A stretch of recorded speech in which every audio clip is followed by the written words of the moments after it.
for those of you that did not work with me this semester, my name is Amanda Reif, and as part of my action research project for CI 535, I chose to study the implementation of multi-genre writing in a 6th grade classroom.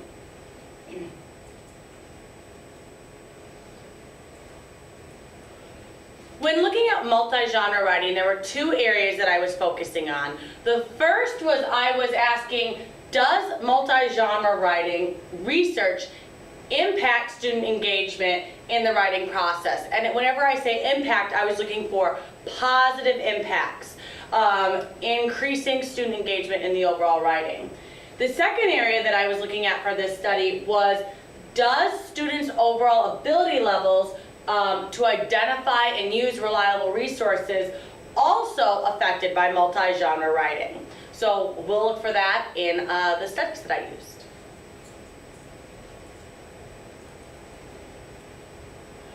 When picking this topic, there were several areas of motivation. The first was my school district is currently rewriting its writing curriculum. And the way that our writing curriculum is set up now is that there are 4 different writing assessments, 1 for each quarter. And that goes from a K classroom all the way until a 12th grade classroom.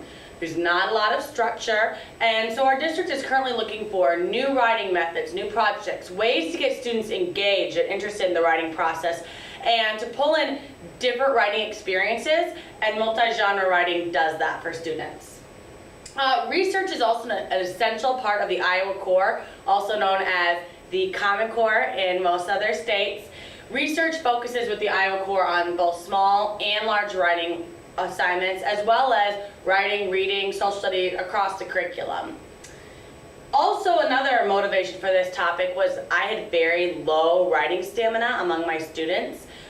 From the very beginning of the school year, students came in with really a lack of motivation to write on a topic for an extended time period, as well as write for an extended time period in general with a writing unit.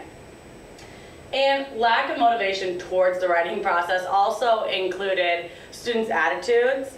They really had a negative perception of what writing was, why they had written in the past, and why they were being required to write now. So altogether, this motivated me to look for what can I implement in my classroom to increase both the motivation of students and their overall research skills.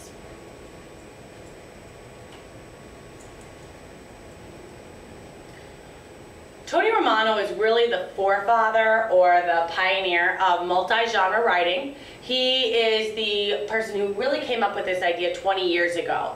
And in his initial research that he conducted, he found many benefits. The first was really the diversity of students. Multi-genre research values that. And as we know, every classroom is comprised of a variety of different students.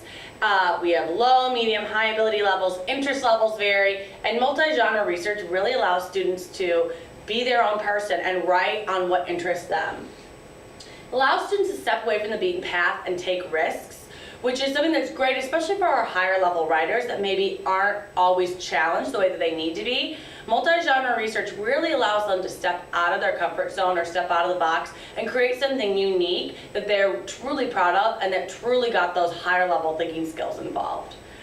He also found that it really allows students to respond to literature and it nurtures those responses. Multi-genre writing requires students to use a variety of different literatures. They're not just using textbooks or magazines. They're using primary sources, secondary sources, internet sources, encyclopedias. So it allows students to use a variety of different literature on the same topic and then pull all that in for their final projects. It also allows students to increase their exploration of their specific topic and to connect a variety of genres. So really that synthesis of materials and study is really important. And then Romano is really where all of these other research projects on multi-genre research have been based off of his initial studies.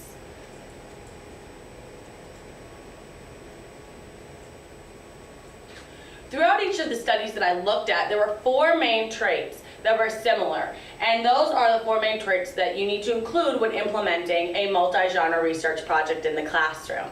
And these 4 traits varied from a 4th grade classroom all the way to being implemented in a college level classroom.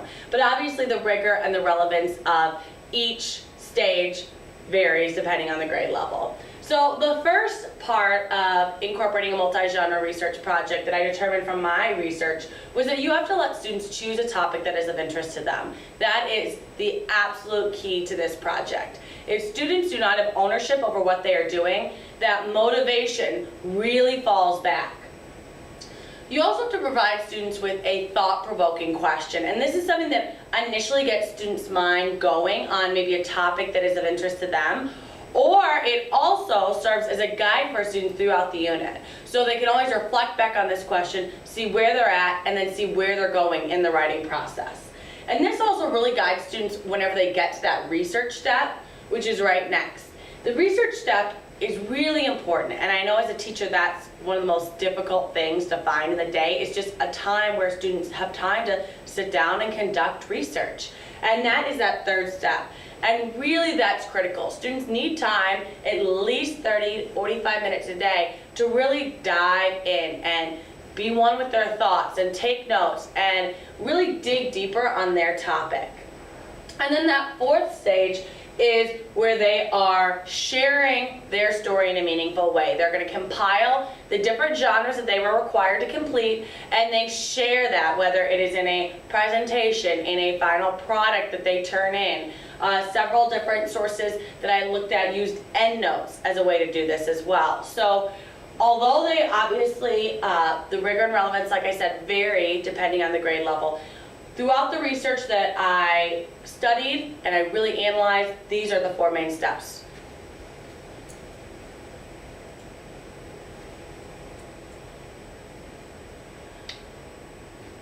After really analyzing the various research that's been conducted on multi-genre research in the classroom, there were 3 really big benefits that I found. The first is it moves students away from that 5-paragraph essay that I know as teachers in the upper elementary level we really try to get students away from. They get so set into that where every writing piece has to be 5 paragraphs.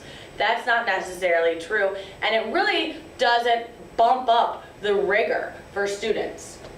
It also provides students with real-life writing experiences, which as a teacher, we want to provide students with as many real-life experiences and experiences where they think, hey, I'll use this in the future. Multi-genre writing does that.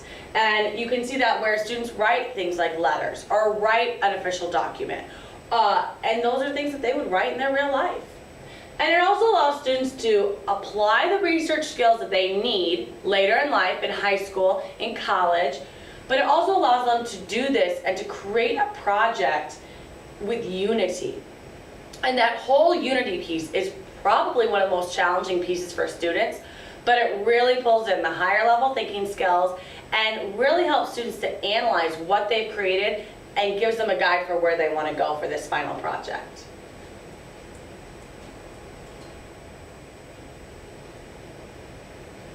So in looking at the research that's been conducted in the past on multi-genre research, I really began to think, how can we increase student engagement with the multi-genre writing process while also implementing higher level research skills among students in my 6th grade classroom. Currently there was no research that did both areas. Most of the multi-genre research projects focused on student engagement. How are we getting them to be engaged in the writing process? So I was wanting to focus on both of those areas. So my action research project analyzes how the implementation of multi-genre writing impacts students' engagement in the writing process, as well as how can we evaluate students' ability to identify and then use reliable resources after they've done their multi-genre writing.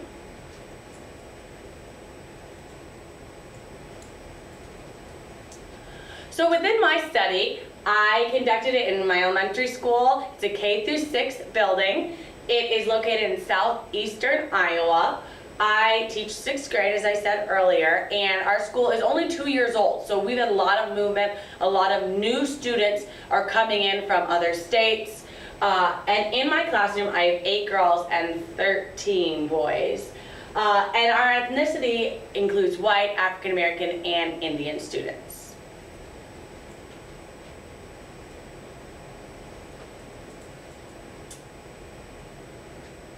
the data collection steps, there were 3 main areas I collected data in before we even began this multi-genre writing research unit. And the first was the student pre-unit surveys, and I collected those because I really wanted to gauge students' overall engagement and then their attitudes towards writing. And I also wanted to see, what did they think research included? What did they think were the most important topics in the research paper? So with that, it was 5 or 6 questions. It asked students, what were their past writing experiences? What did they think was important when conducting research? The next 2 areas that I assessed were their Iowa assessments and their winter and fall writing assessments that were conducted at the district level. And when looking at these 2, the main things I was focusing on were, I had the majority of my students scored in the exceeds category in their Iowa assessments. But when looking at their district writing assessments, not so much. So I'm thinking, when looking at these, well, was that because they were not engaged in writing? Were they not interested in what they were doing? So how can I raise this district assessment for the spring to match this that occurred in the fall?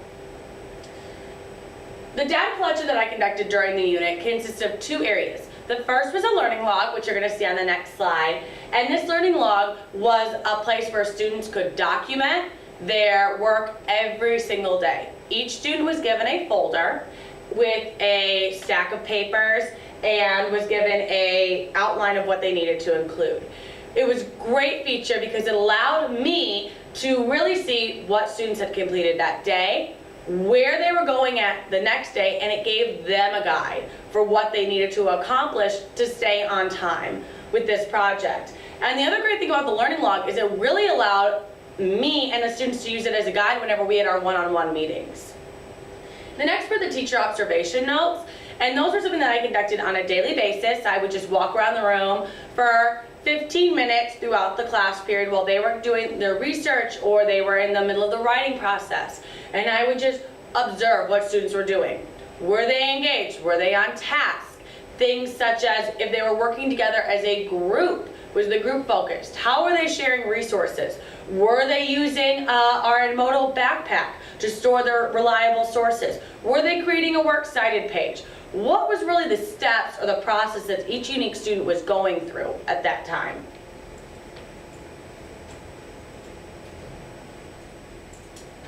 Here's an example of our learning log that students had. Like I said, this was the first page of the learning log, and then every page after that was a lined piece of paper.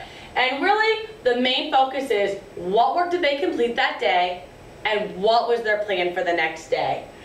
The thoughts area was something that I had considered taking out initially, and I'm really glad that I didn't, because this gave students a chance to really put in what was important to them, what surprised them, or what was interesting to them. They were really excited to share this area of information with me.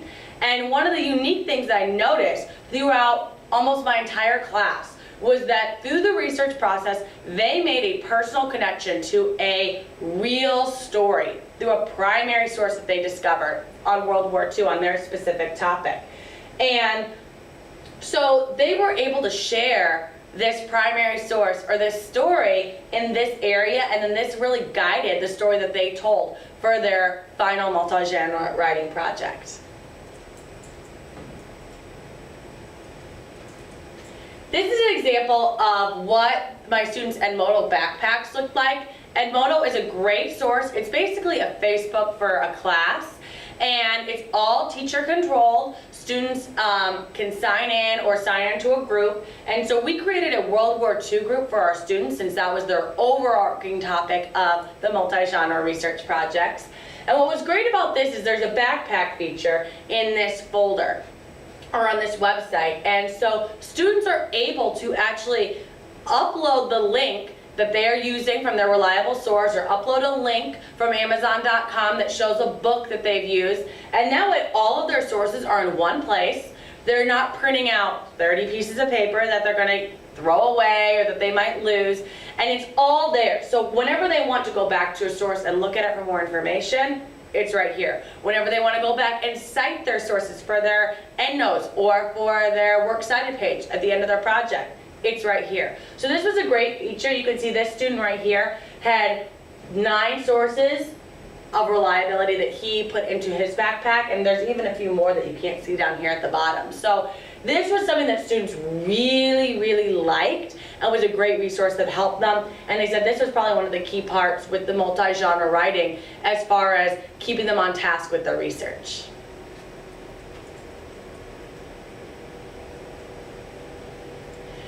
This is just an example of students during the week 4 of our project. The first 2 weeks of our multi-genre writing project, implementing that into my classroom, was introducing the project and allowing students to just conduct research. By the end of that second week, they'd have at least 5 reliable sources in their backpack that they planned to use, which was great because I actually had the average of 8 reliable sources per student. You can see this student right here is working on his learning log. This is actually during week 4. So during week 3, 4, and 5 of the unit, that's whenever students were in the writing process. They were required to complete 2 writing genres for each week of that unit. He's using the iPad with Edmodo, and then he's typing up his timeline right here.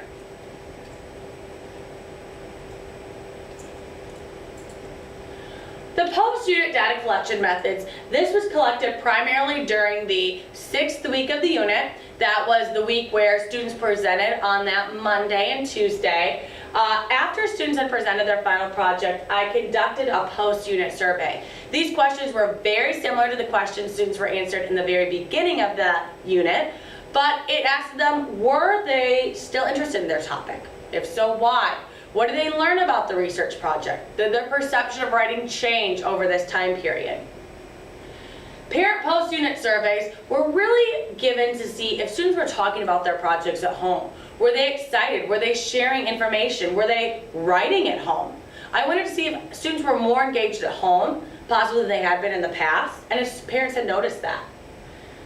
The writing rubric was the 3rd section that I looked at. This is a rubric that I had used previously for other district writing assessments, and I tweaked it just a little bit so that it fit more with this multi-genre writing rubric.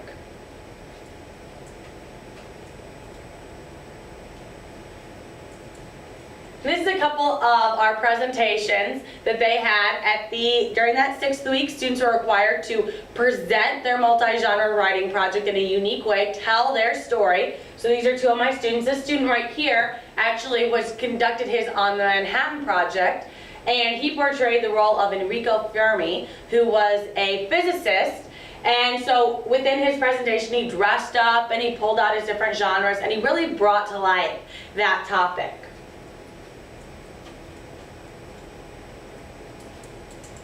Here are 2 more presentations. We have Life in the South Pacific and then Prisoners of War. Both students chose to conduct their topics through skits, and then they pulled out their genres in a unique way. This particular group of 2 young ladies, they actually created as one of their genres a Red Cross care package that was supposed to be sent to a POW that had never actually arrived. So it was probably one of the most unique genres that students had created. They really stepped out of the box.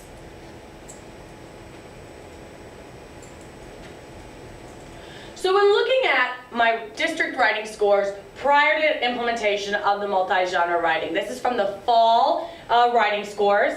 The majority of students, I had 15 in the meets category, 6 in the achieves category. And this is their district writing score, and really, according to their Iowa assessments, I should have had at least 2/3 in the exceeds category.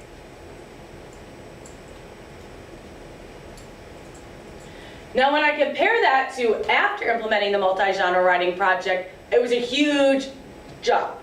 I had only 7 in the exceeds category and 14 in the meets, 7 in the meets category and 14 in the exceeds category. So this truly matched with the scores that I was viewing in their Iowa assessments and students' capabilities.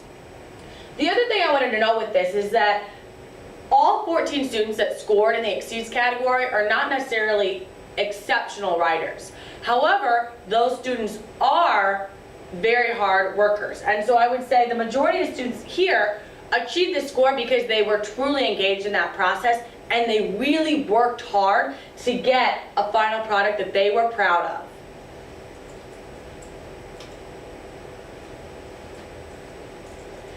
And then one of the main areas I focused on in their writing rubric was their accurate conventions with their works cited page. And with that, in the fall, you can see they had an average score of a 3.5, and this is out of 5 points. They moved slightly up in the winter, and then they had a full point jump to a 4.71. So I think that this, in looking at my findings, really came from a variety of different areas. Students were more engaged, they were really proud of their work, they had that ownership piece over it, and they wanted that quality piece of work. They were taking their time and were truly proud of their final project.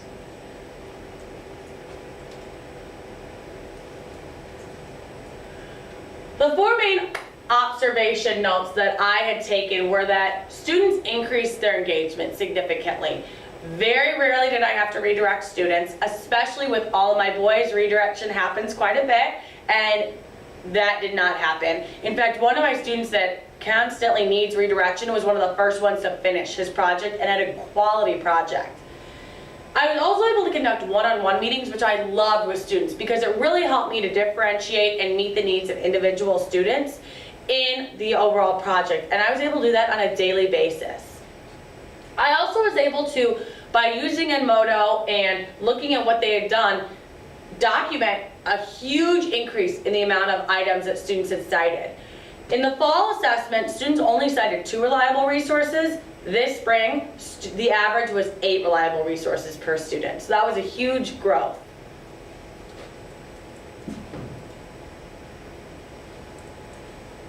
All right, so as I said earlier, pre-unit statements were a little bit negative among students. Students typically, knew research was important, but really weren't sure why they were doing it.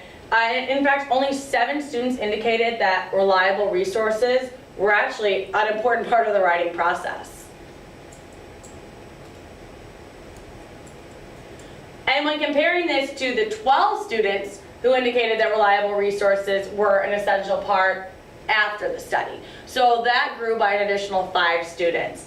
And 10 out of those 12 actually said that reliable sources are the most important part. You don't have a research project if your sources aren't reliable.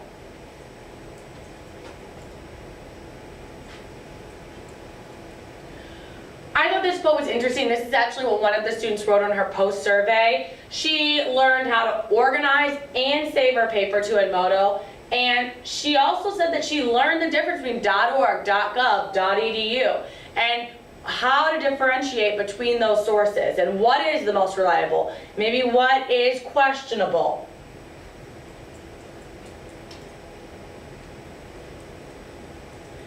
Parent findings were also very, very positive. Parents noted that they were having discussions at home with their students. They were sharing information. Students were actually using technology at home for school purposes rather than for entertainment, which was a huge growth among students. And parents really were excited because students were willing to include them on their journey of World War II. And as a 6th grade teacher, parents are often telling me they have conflicts with their students or students are going through changes in their lives. So the willingness to share information with their parents was a really positive outcome of this study.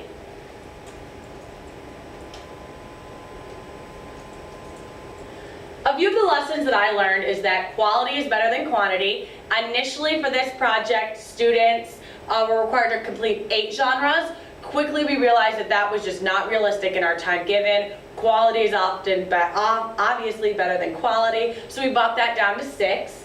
And I also gained a deeper understanding of there are multiple purposes for a multi-genre writing project. It's not just a focus to help students' research skills increase. It's not just to help engagement, to help the use of technology. There's so many different purposes.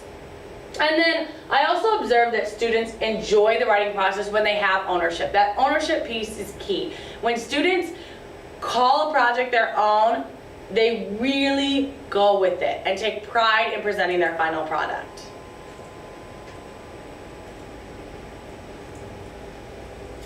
All right, what questions do you have for me?